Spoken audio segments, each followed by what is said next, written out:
shooting videos in a studio I built in my garage. I love it. And then sent a blind email to the Daily Caller, which is, if you don't know what the Daily Caller is, founded by Tucker Carlson in like 2011, and his best friend / partner still owns it. Sent a blind email to them, and they were like, yeah, we'll take your show on. And so they started airing the show that I was filming in my studio garage. Wait a minute. No way, Wait a that's minute. how it started. Wait a minute. Oh, yeah, dude. You just went for it. You said, you know what? What do I got to lose? I'm going to send this email, and you got a show out of it.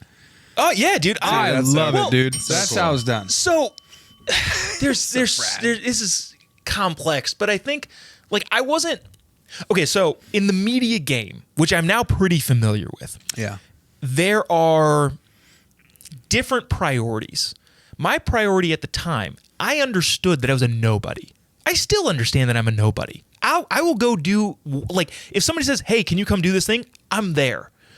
A lot of people I know in this industry from the very beginning will be like, no, I'm too big for that. I'm too good for that.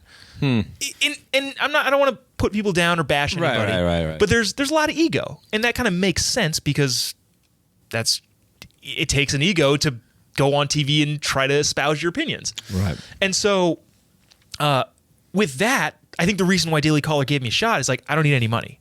I told him, I don't need any money. I am nobody. Just help me with the exposure. Yeah. And they were like, hold on, so we get to air a show for free? Like, sweet. You're like, duh. Yeah. Yeah. And so I did that for a couple months, and then somehow convinced them to do a live show every day on their Facebook page, which has 7 million followers. And so every day I was going live. Good for you, dude. Yeah, and so then from there I got asked to go do on a Turning Point talk show, and got out to Turning Point, which if people aren't familiar with that, it's a grassroots kind of conservative organization. Love that it. Mm-hmm. Yeah, and big follower here. Yeah, so I got to go do the couch there, and meanwhile too, know that I thought it was as crazy as everybody else thought it was. It just happened to be happening to me. Yeah. Right. Like I think a year in, I got an email.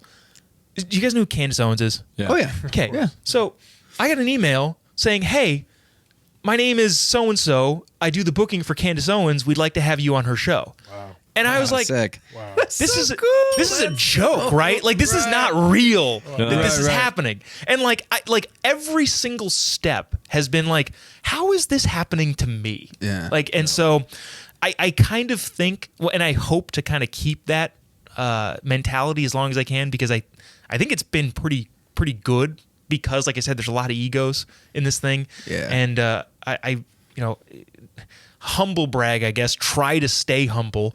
Yeah. Because I don't know, it can so quickly go away.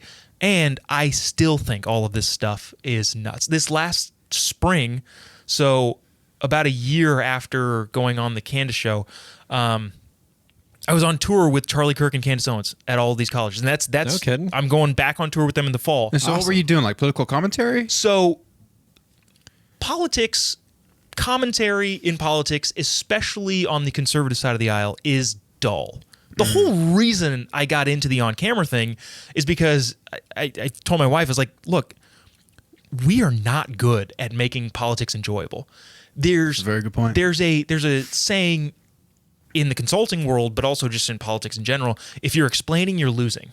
And the problem with a lot of freedom-oriented, less government-oriented ideas and ideology is it takes nuance, right? It's easy to say everyone deserves housing or health care for all. That's all easy. Right. The problem is when you get to like, okay, well, how's that going to work? Right. And so that's the stuff I advocate for. But I looked at the scope of everybody in that and was like, all of these people are either boring or furious all the time. And that's fine. People have their lanes and people have what they like to listen to. But there was no, hey, let's make fun of it. Yeah. And that was kind of my lane. And so to get back to the tour stuff, Yeah. all of the big stops that Turning Point does, they do fantastic work with that regard. Like they either have Charlie Kirk speaking, Candace speaking, they're a bunch of top level speakers. But I think what was kind of missing was this like levity. And so I would get up there for 5 or 10 minutes before the main speaker got up and would like tell a couple jokes. Actually, this particular tour, I went up and said, I'm going to pull somebody out of the audience. And I would pull somebody out of the audience. And then I'd say, like, I'm going to do a death-defying stunt. Something you've never seen before in the modern world. Jobob. I am going to guess this person's gender. The crowd go, Yeah, dude. Oh, dude. And I would get up there and I'd say, like, Kelsey is a woman, and 1,000 people would go nuts. yeah. And it was So genius. but it was a joke, but it was Right. also like, look, this is like, apparently we're supposed to have difficulty recognizing things that are obvious. Right. But anyways, all that to say is, I think that helped lead into the keynote speaker, who, again, this particular tour was either Charlie or Candace, to kind of have that audience like loose and laughing at their jokes. Because Charlie makes funny jokes, Candace makes funny jokes, but sometimes people aren't in the mindset to receive a joke. Right.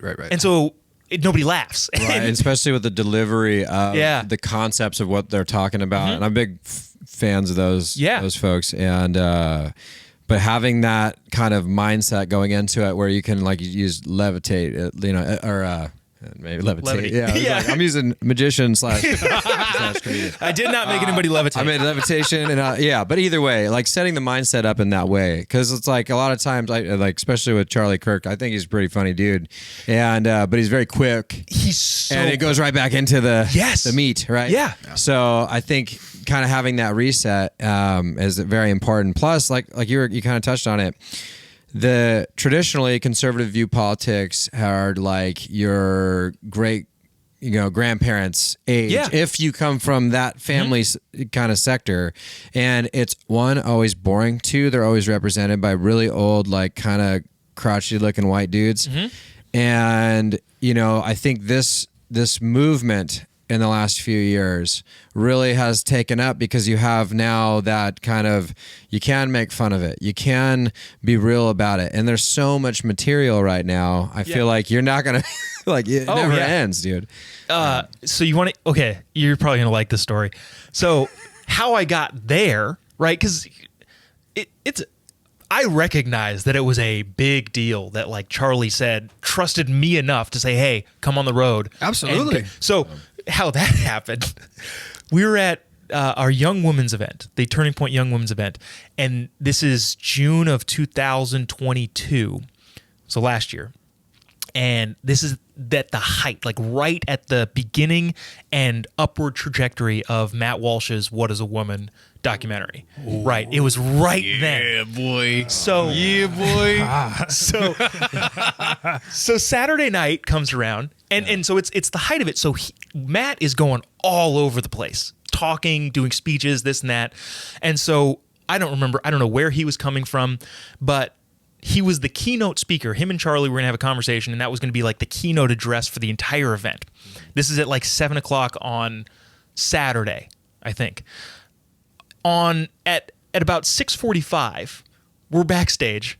Charlie says, "Hey," to me, he's like, "Matt's going to be an hour late. Can you go up on stage and kill 20 minutes?" Oh, dang. Context. Hand me the